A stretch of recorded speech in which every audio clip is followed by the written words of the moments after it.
Bagi mereka yang terus mengasah diri dengan laku tirakat dan lain-lain, maka level spiritualitasnya itu lebih tinggi daripada masyarakat biasa. Gitu. Parameternya apa, Bu? Jika seorang ini sudah mencapai di titik spiritual yang lebih tinggi? Tidak ada parameter secara fisik atau yang bisa dilihat ya, tapi yang bisa dirasakan adalah semakin gitu loh. Ketika kita terus mengasah laku spiritual kita lewat laku tirakat, kita akan merasakan semakin kita damai, semakin kita tenang, semakin kita bisa kuat untuk menghadapi apapun, semakin kita berkesadaran murninya itu semakin naik, semakin kita memiliki energi lebih sehingga kita bisa berbuat untuk banyak orang. Jadi parameternya itu semakin gitu. Jadi nggak bisa.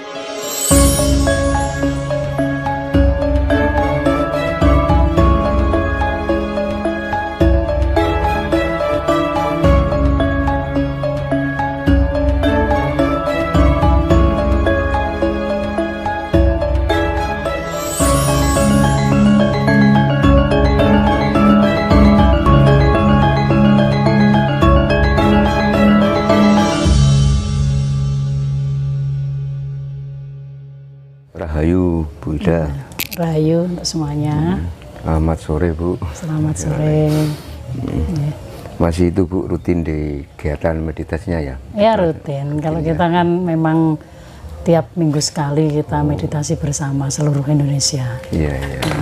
Tiap harinya juga jam 00 juga kita bersama meditasi bagi yang masih melek. Gitu. Ya, berapa Bu sekarang yang ikut kelas di meditasinya Bu Ida? Saat ini anggota kita sudah lebih dari 2000. Mas. 2000? Ya, dari berbagai kota di Indonesia dan juga dari luar negeri. Luar negeri tapi masih terbatas orang-orang Indonesia yang tinggal di luar negeri. Nah, di Malaysia, di Singapura, di Taiwan, Korea, terus Australia, New Zealand, Timur Leste, terus Saudi, Irak itu ada. Kalau yang di luar negeri, mekanismenya bagaimana Bu untuk belajar meditasi? Mekanismenya online juga sama, online, cuma penyesuaian waktunya saja gitu. Karena kita kan pakai patokan WIB, jadi waktu Indonesia bagian barat. Jadi kalau yang Indonesia bagian timur menyesuaikan itu ya, maju 1 jam. Kalau yang Indonesia Wita tengah ya tinggal menyesuaikan saja sih waktunya, nggak ada masalah. Berarti itu intinya orang yang sebetulnya orang Indonesia tapi di luar negeri gitu ya Bu? Ya, orang Indonesia yang saudara-saudara kita yang sedang bertugas atau bekerja di luar negeri. Ada Kak dari yang asli luar negeri Bu, orang turis gitu ikut belajar di sini? Belum ada ya? Ada, ya. Tapi seandainya ada bisa ya Bu ya? Boleh juga cuma kan harus kita tentu. Kalau orang Malaysia banyak jadi, ya. Jadi yang dari Malaysia itu ada teman-teman kita kerja sana, ada juga orang asli Malaysia. Nah, itu kan jadi harus ditambahkan selain leluhur yang kita sebut di pakem kita, mereka juga harus menyebut leluhur yang dari negara Malaysia begitu. Motivasinya apa Bu Ida? Orang Malaysia ikut belajar meditasi bukan di negara sendiri tapi di negara orang lain, itu apa yang menjadi motivasi dari beliau? Rata-rata ya pengen kedamaian, pengen ketenangan, pengen ya semacam itulah. Jadi dengan bermeditasi itu kan makin terasa kesadaran kita gitu ya. Jadi dengan kesadaran sejati kita akhirnya kan kita merasa bisa tenang, damai dalam menghadapi tiap kejadian apapun di kehidupan kita gitu. Sebetulnya tujuan meditasi itu apakah untuk menyelesaikan masalah atau bagaimana Bu? Soalnya kan ini kan perlu diluruskan Bu Ida ya. Enggak juga ya. Kalau meditasi ini kan tujuannya mengasah dan mengolah kesadaran kita, ya, mengolah kesadaran, mengolah rasa kita, sehingga apa? Kalau kita memiliki kesadaran sejati kita dan dari rasa sejati kita itu kita tidak akan menjadi pribadi yang kagetan, itu loh Mas.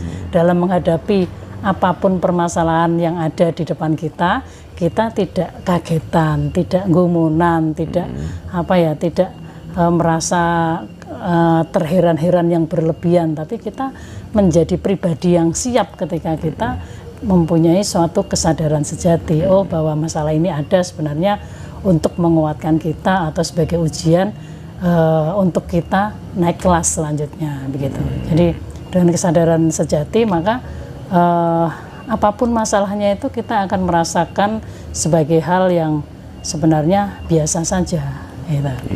Nah, gitu. Jadi tidak untuk menyelesaikan masalah, tapi untuk menguatkan diri dalam menghadapi dan menyelesaikan masalah yang ada. Kalau yang pemula Bu mau belajar ke kelasnya Bu Ida itu apakah ada syarat-syarat khusus yang harus dilakukan gitu? Tidak ada. Kita berlaku untuk semua kalangan, semua umur, semua jenis kelamin, semua agama, semua suku, semua ras, semua profesi. Jadi bebas, tidak ada batasan usia. Yang usia di bawah 25 kita bikin satu grup milenial namanya. Jadi anak-anak muda gitu. Makin kesini saya kira makin banyak juga adik-adik kita yang usia 25 ke bawah itu tertarik untuk masuk ke meditasi kita gitu. Karena meditasi kita ini kan meditasi spiritual, gitu. Jadi bukan meditasi olah energi atau yang macam-macam gitu. Biasanya anak-anak muda itu kan mereka tertarik masuk ke satu meditasi yang ranahnya itu masih olah energi, gitu loh. Yang tentang bagaimana untuk mengolah energi, terus pembukaan cakra-cakra dan lain-lain kayak gitu kan.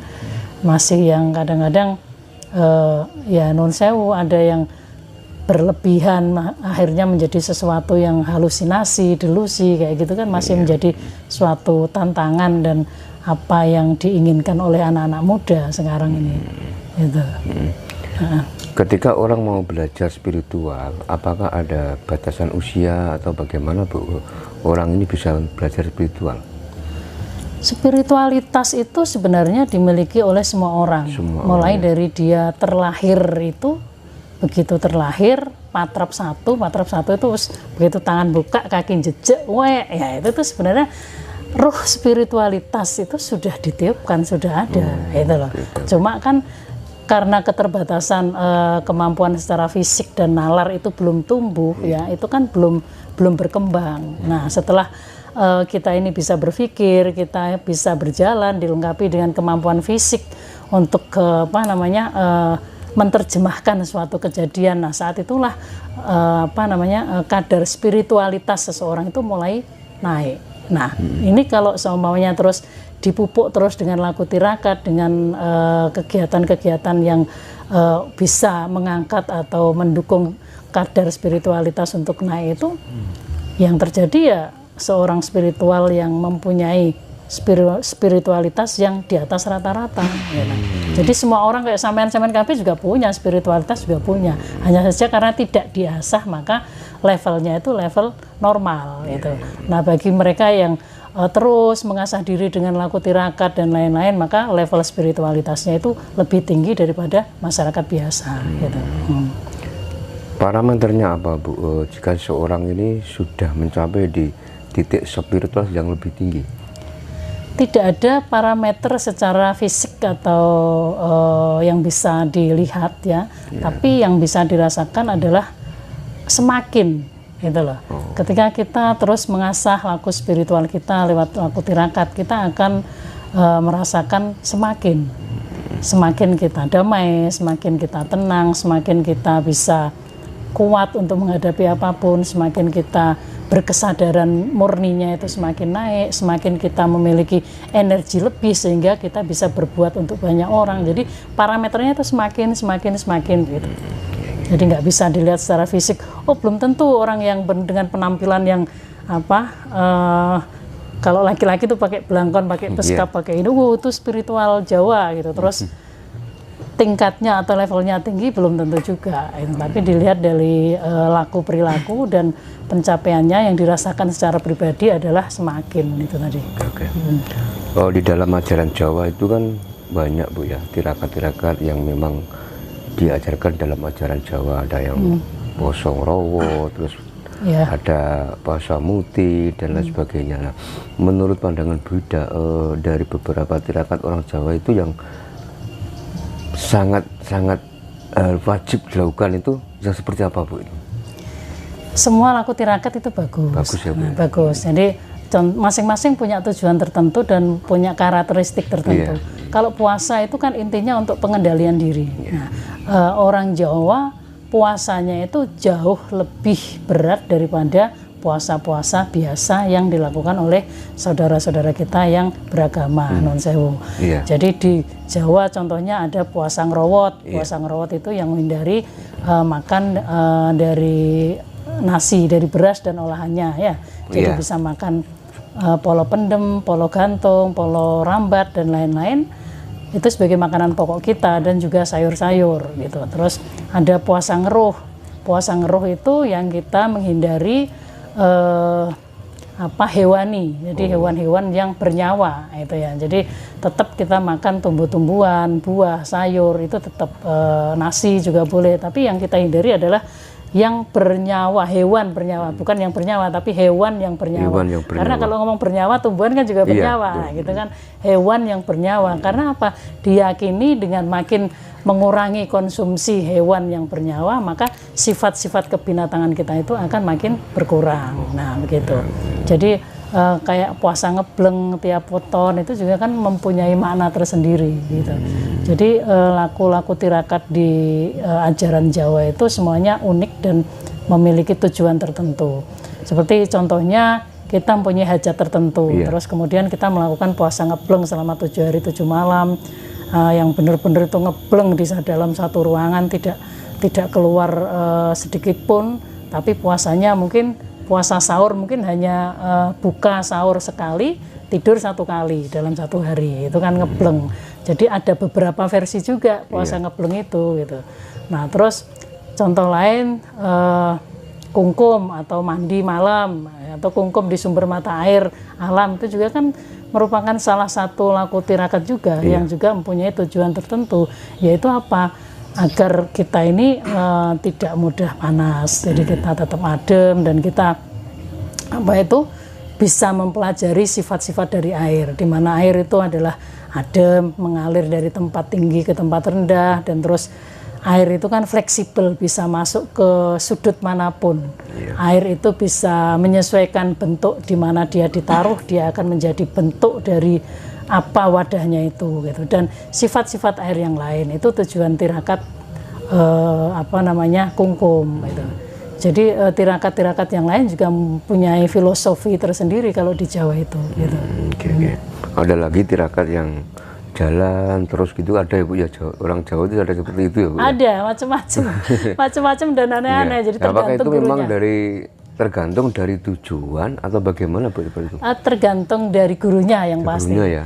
Jadi ada laku tirakat yang sebenarnya itu tidak lazim, cuma diperintahkan oleh gurunya. Jadi masing-masing gurunya memerintahkan sesuatu yang sangat ekstrim kadang-kadang itu sebenarnya apa? Untuk penguji kesungguhan muridnya, gitu loh. Jadi kadang-kadang kenapa harus jalan dari Banyuwangi sampai ke ujung kulon, gitu kan? Dalam rangka pencarian diri juga, itu pencarian diri, kesadaran diri.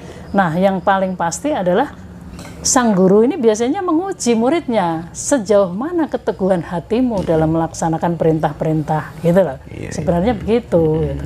Nah, kadang-kadang kita ini sebagai murid kadang-kadang juga nggak ini Mas, saya juga dulu sering kadang-kadang itu dalam tanda kutip ngenyang guru. Aduh Romo kok susah banget gitu kan, jadi susah banget. Nah itu kadang-kadang karena apa? Kita masih berpikir pakai logika gitu, disuruh melakukan hal yang sangat ekstrim yang kira-kira menurut akal logika kita ini nggak masuk. Waduh nanti kalau begini gitu kan. Tapi ketika kita sadar bahwa seorang guru ini ketika menyuruh atau memerintah pasti akan di backup atau didukung. Tidak mungkin seorang guru ini membahayakan muridnya kan begitu. Maka dengan kesungguhan hati dan keyakinan itu pasti akan bisa terlaksana. Gitu. Nah itu biasanya itu yang sering itu yang ekstrim itu biasanya kalau kita mempelajari ilmu kanuragan. Ya kan mesti diuji, dites dengan apa itu yang kanuragan itu kan sangat ekstrim sampai dibacok, sampai harus minum air raksa, makan silet ya. yang ekstrim-ekstrim begitu itu kan selalu akan diujikan gitu. Ya. Dalam dunia spiritualitas Bu, ada orang ini mau semedi memakai media pewangian seperti bunga, ada lagi yang memakai dupa. Nah, sebetulnya antara media bunga dan dupa itu memang ada tujuan berbeda atau manfaat yang berbeda Bu? Karakteristiknya sama, wangi. Ya. Hanya saja dupa itu kan dari wewangian atau mungkin atsiri bunga kemudian diolah menjadi dupa. Jadi mempersimpel gitu. Kan nggak mungkin kita kemana-mana mau perjalanan ritual 4 hari bawa bunga basah dari sini, nggak mungkin. Maka dipersimpel menjadi dupa gitu atau kemenyan itu. Nah, tujuannya sebenarnya sama. Kalau secara metafisik tujuannya kita adalah untuk membantu kita konsentrasi. Dengan wewangian kita ini akan lebih mudah untuk konsentrasi gitu Mas. Tapi kalau ada juga yang mempercayai bahwa wewangian ini adalah dalam tanda kutip makanan dari makhluk yang ada di dimensi lain di sekitar kita. Mengundang setan gitu. Ya, bukan mengundang setan, tapi kita menyapa. Menyapa makhluk lain yang ada di sekitar kita, di dimensi lain gitu. Maka apa? Kalau dalam Hasanah Jawa itu kita bakar dupa, bakar menyan itu sebenarnya menyapa beliau-beliau semua. Agar apa? Kalau kita ini menyapa, kita ini berteman, kan kita nggak diganggu, gitu loh. Ya, ada bosone iki ngene nggih. Niki minangka apa sesajen atau apa itu persembahan saya. Apa nek basa Jawa persembahan itu? Ya pemberian lah ya, pemberian saya untuk panjenengan semua yang ada di dunia panjenengan yang lain ini.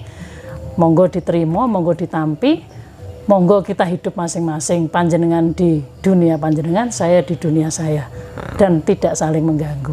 Nah, jadi bosone bahasa manusianya kan begitu Mas. Dengan kita mempersembahkan untuk beliau, maka beliau-beliau tidak akan mengganggu kita karena sudah kita sapa dengan baik kan gitu.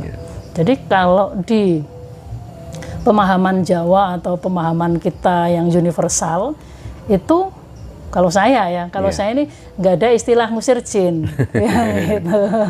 Jadi, siapa kita kalau harus ngusir jin kan gitu. Mereka lebih ada dulu daripada kita, jauh lebih dulu daripada kita. Lah kita baru kemarin sore lahir, kok ngopo kok terus-terus ngusir kan gitu kan. Nah kayak di sini ini kan ya banyak juga penghuninya, dalam tanda kutip penghuni atau beliau-beliau ada di sekitar kita. Tapi tiap hari saya bakar dupa, kita sapa, sambung sama mereka. Jadi nggak pernah ganggu. Sering komunikasi Buddha dengan makhluk itu. Ya komunikasinya begitu. Gitu. Jadi nggak pernah mereka ganggu, kalaupun sampai menampakkan diri atau gimana juga ya hanya sekilas menyapa saja. Jadi tidak pernah ganggu. Gitu. Nah beda kalau seumpamanya kita itu berniat mengusir, otomatis kan beliau-beliau juga marah gitu. Mereka marah, siapa kamu kok ngusir aku? Yang ada malah makin diganggu kan gitu. Nah dengan rutin kita membakar dupa untuk mereka dan juga membantu kita sebenarnya untuk cepat konsentrasi kalau meditasi itu. Jadi sebenarnya baik semua gitu. Kalau ada yang bilang bahwa kita pakai dupa itu apa bid'ah atau syirik semacam itu ya, kalau menurut saya ya sangat nggak benar, karena yang kita pakai semua itu unsur alam. Gitu, unsur alam. Dupa ini dibikin dari sarinya wewangian yang bisa menimbulkan wangi. Bunga ini adalah menimbulkan wangi yang sangat alami untuk membantu kita cepat konsentrasi. Gitu. Jadi sesuatu yang berasal dari alam tuh nggak ada yang haram. Baik semua. Makanya kalau saya kungkum juga secara pribadi di belakang sini kan ada kolam itu. Saya bikin kolam untuk ritual saya kungkum. Itu selalu saya kasih bunga itu sebanyak-banyaknya satu kolam. Kemudian saya hening di kolam, saya meditasi di kolam itu kan baunya harum semua gitu. Nah, itu kan bisa membantu kita untuk cepat terkoneksi dengan alam gitu. Nah,